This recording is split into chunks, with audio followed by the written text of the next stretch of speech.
Assalamualaikum warahmatullahi wabarakatuh. Pemirsa TV Masumi dan channel Ahmad Yani, jumpa lagi dengan Kang Mizan. Kita mau bincang-bincang masalah Mahkamah Konstitusi. Persisnya masalah independensi Hakim Konstitusi. Kita banyak sekali ya,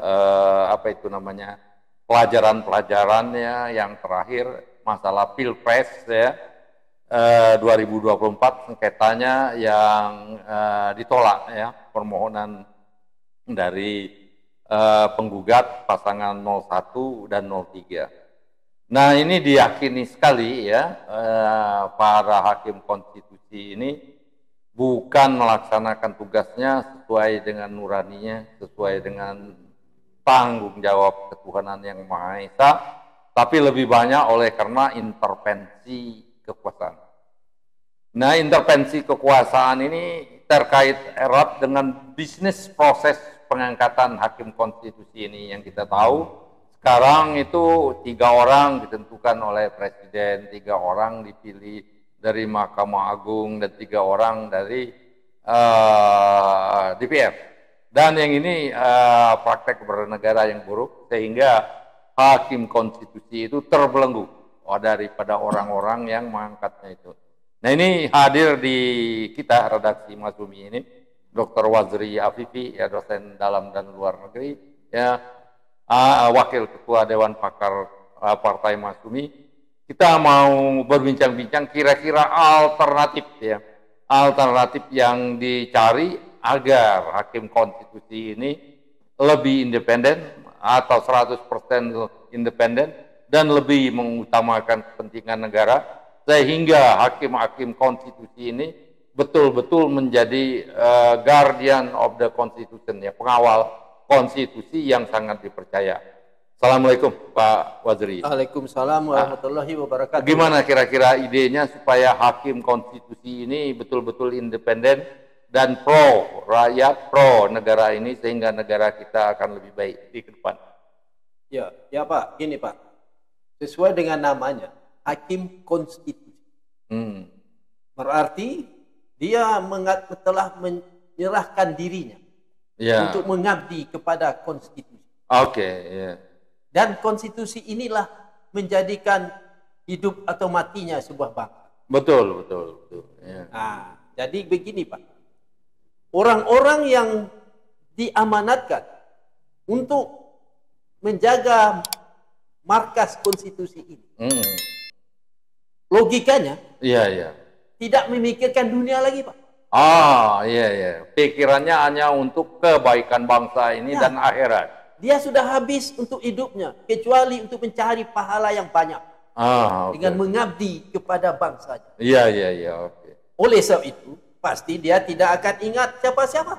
Dia akan ingat hanya masa depan aku, masa depan anakku dan cucu-cucuku, masa depan bangsaku.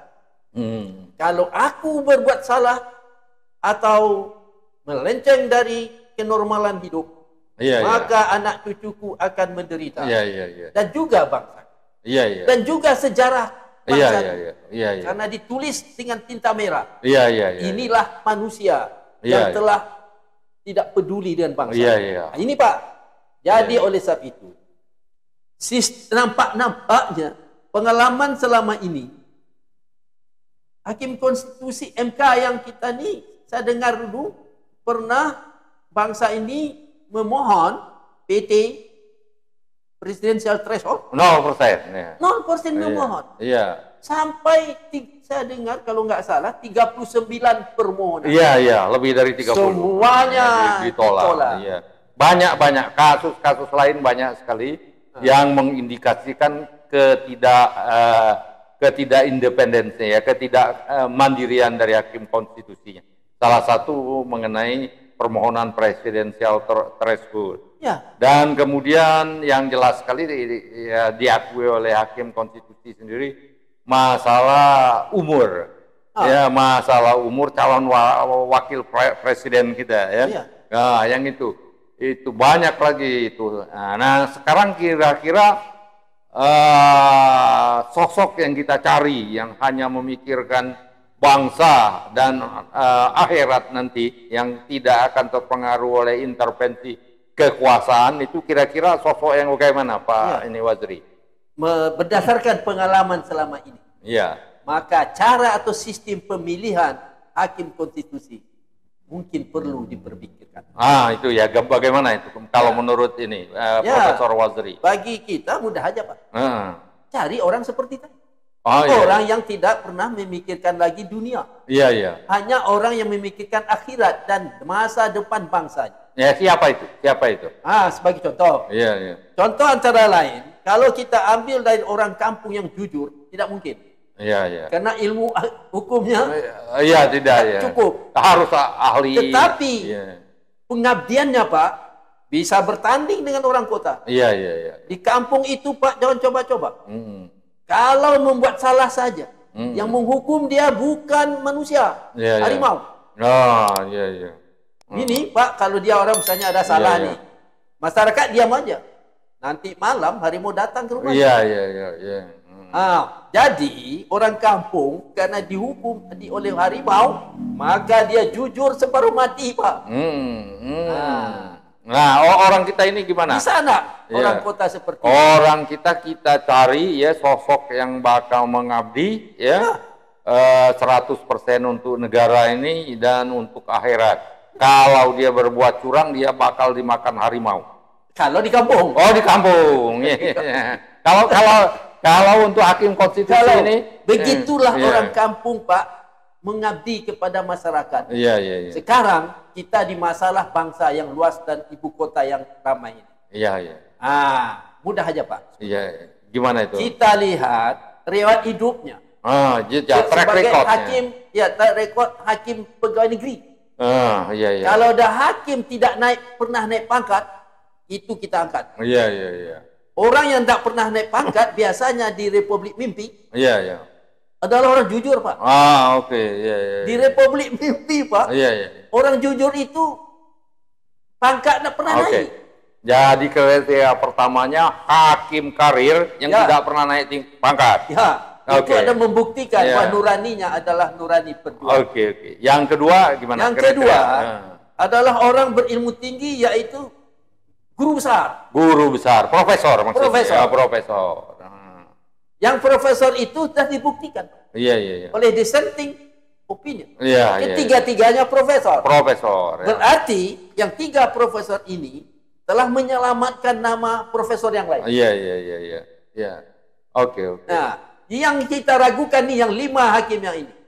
Siapa yang diselamatkan? Itu yang 5 hakim itu sebenarnya profesor juga. Enggak. Profesor juga. Yang profesornya 3 yang dissenting opinion. Yang 5 ini nggak ada profesornya. Bukan profesor. Kan. Asrul Sani memang bukan profesor. Bukan. Itu politik. Jadi yang 3 Arif itu. Jadi Guntur Hamzah. Guntur Hamzah bukan profesor ya. Suhartoyo bukan profesor. Bukan. Jadi yang profesor hanya 3 ini saja. Jadi kalau menurut Pak Wazri Dr. Wazri, prasyarat untuk menjadi hakim konstitusi adalah profesor. Karena terbukti. Dia dissenting opinion. Jadi walaupun yang memilihnya itu presiden, Mahkamah Agung atau DPR seperti sekarang kan 3-3 itu, kalau prasyaratnya adalah profesor, kelihatannya nggak jadi masalah itu. Ada masalah lagi. Yang profesor tadi, yang sistem pemilihan tadi perlu juga. Sistem pemilihannya baik. Harus diganti lagi. Jadi prasyaratnya itu profesor, kemudian bisnis proses pemilihannya harus diganti juga. Diganti cara, tidak boleh 3-3-3. Oke. Gimana itu caranya? Caranya begini Pak. Di antara universitas kan yang punya profesor kan universitas saja. Iya. Kalau profesor apa namanya yang baru istilah sekarang? Honoris causa. Gak ada di dunia ini. Itu bukan. Profesor penuh lah menurut Profesor alamnya. Tidak ada honoris causa. Oke. Jadi bicaranya begini Pak. Sekarang di profesor itu kan ada tuh riwayat hidupnya di antara profesor yang lain. Kita kan perlu sekarang 9. Jadi profesor di seluruh Indonesia ini mencari calonnya 9. Iya, iya, iya. Oh, yang mencari 9 itu asosiasi guru besar. Ya. Asosiasi guru besar. Profesor juga. Oke. Tentu dia yang tahu. Iya, iya. Mana yang bicaranya. Jadi katakanlah ada 300 guru besar, ya. 303. Ada 303. Ya. Ini dipilih sendiri oleh profesor itu untuk mencari 9 orang itu. Ya. Oh, bagus sekali itu. Jangan diikut-ikutkan ini. Iya. Partai politik. Kalau dia kalah pindah. Mana ada Pak? Oke. Dia orang-orang yang begini hanya mencari untung katanya demi pembangunan. Iya. Apa? Bukan itu. Demi partainya. Kalau demi bangsanya Pak, dia bersikukuh jadi oposisi. Iya. Kalau dia jadi oposisi, dia yang mengontrol presiden. Iya. Kalau presiden salah-salah menjual negeri ke negeri lain, dia tanya. Tuan Presiden, Tuan telah jual negeriku. Iya. Gitu Pak. Iya. Bukan membangun negara, terus ramai-ramai jadi partai pemerintah. Iya. Itu bukan membangun negara Pak. Iya. Nggak mungkin lah. Orang yang pemerintah yang buat salah, dikatakan dirinya salah. Yang mengatakan salah itu oposisi. Jadi kesimpulannya, kalau menurut Dr. Wazri, supaya hakim konstitusi ini betul-betul orang yang independen, betul-betul menjadi pengawal konstitusi, prasyaratnya harus profesor. Ya, karena terbukti. Ya, yang kedua, bisnis prosesnya ini dipilih sendiri dari kalangan profesor. Jadi dari profesor untuk profesor. Yang memilih bukan ahli hukum boleh. Tapi yang dipilih orang hukum. Iya. Yang memilih pokoknya profesor. Iya. Ahli hukum atau tidak terbebas. Ya, kalau nggak salah menurut catatannya ada sekitar 303 profesor di Indonesia. Ya, yang kemarin. Iya. Data yang ada di kita kan. Amicus Curiae. Iya. Apa? Yang memajukan Amicus Curiae. Ada. Jumlahnya 303. 303 diberikan kepada MK. Iya. Yang tak pernah didengar oleh MK. Oke. Katanya dibaca. Iya. Buktinya? Katakanlah ya ada sejumlah profesor ya. 1000 profesor. Katakanlah 1000 profesor. Ya. Dari segala ilmu. Iya, dari segala ilmu. Dari 1000 profesor ini nanti mencari 9 orang ahli hukum. 9 orang profesor hukum. Iya, profesor hukum untuk dijadikan hakim konstitusi. Ya. Nah, saya kira betul itu. Mereka tidak akan ada intervensi dari kekuasaan karena hidup mereka itu sudah betul-betul untuk mengabdi kepada negara. Saya kira gitu. Kalau ada presiden negara lain yang membisik-bisikkan 1 triliun, omongkan itu. Profesor mana mau terima 10 triliun. Ya, nanti memang sudah 80% ini gagasan Pak Dr. Wazri ini sudah oke. Tinggal mereka membuat aturan-aturan yang baku aja, yang transparan, demokratis, sehingga pemilihan ini berjalan dengan baik, inklusif, terbuka, dan lain-lain, sehingga betul-betul yang terpilih itu, yang memilih ini tidak ada intervensi dari pihak luar. Saya kira ini bagus sekali Pak Wazri. Kalau ada Pak, profesor mau disuap, itu bukan profesor. Iya. Oke, jadi syarat utamanya profesor. Yang kedua, bisnis prosesnya itu dipilih yang memilihnya dari katakanlah perkumpulan profesor. Dan yang ketiga, mereka perlu membuat aturannya SRO, self regulatory, aturan mereka buat sendiri, yang transparan, terbuka dan inklusif, sehingga tidak mungkin diintervensi oleh kekuasaan lain, pihak-pihak. Saya kira ini bagus sekali Pak. Jadi tambah Pak calon kandidat, ditambah dengan pegawai hakim biasa, yang riwayat hidupnya benar-benar mengabdi kepada keadilan. Itu boleh jadi calon. Dipilih oleh profesor. Jadi ada 9 hakim konstitusi, yang dipilih oleh perkumpulan profesor, dan kandidatnya antara lain hakim karir yang ada, yang tidak naik-naik pangkat. Yang tidak naik pangkat berarti jujur. Karena orang yang tidak naik pangkat itu jujur. Biasanya di Republik Mimpi ini, yang naik pangkat itu kacau itu. Jabatan biasanya Pak. Kalau pangkat itu kalau pegawai negeri otomatis jabatan. Pangkat otomatis. Otomatis 4 tahun sekali, pinter goblok apa segalanya naik aja kalau pegawai negeri. Saya kira ini bermanfaat sekali, ide yang sangat bagus sekali, sehingga pengalaman pahit sengketa Pilpres 2024 dan yang lain-lain yang mengisyaratkan tidak independensinya imparsialnya hakim konstitusi ini tidak terjadi lagi. Saya kira ini gagasan yang bagus sekali ya. Ada satu Pak. Kalau MK ini bermain-main dengan keputusan keadilan dan kebenaran kebetulan ilmu, akibatnya ada Pak. Akibatnya adalah anak cucu kita akan meniru orang sekarang. Yang penting suara banyak, curang ke apakah, yang penting banyak. Nanti di MK akan dimenangkan dengan alasan kuantitatif, kualitatif. Dia tak ngerti apa yang kualitatif dan ngerti. Ngomong-ngomong kualitatif, ngomong-ngomong kuantitatif. Dia tak ngerti Pak. Omong-omong kuantitatif, omong-omong kualitatif yang tidak dimengerti. Jadi betul itu. Jadi segala macam cacatnya proses pengadilan di Mahkamah Konstitusi ini bertumpu pada bisnis proses pengangkatan hakim konstitusi yang cacat dan Dr. Wazri mengusulkan itu tadi, hakim konstitusi itu prasyaratnya 2, mereka itu profesor atau hakim yang tidak naik-naik jabatannya, bukan pangkatnya.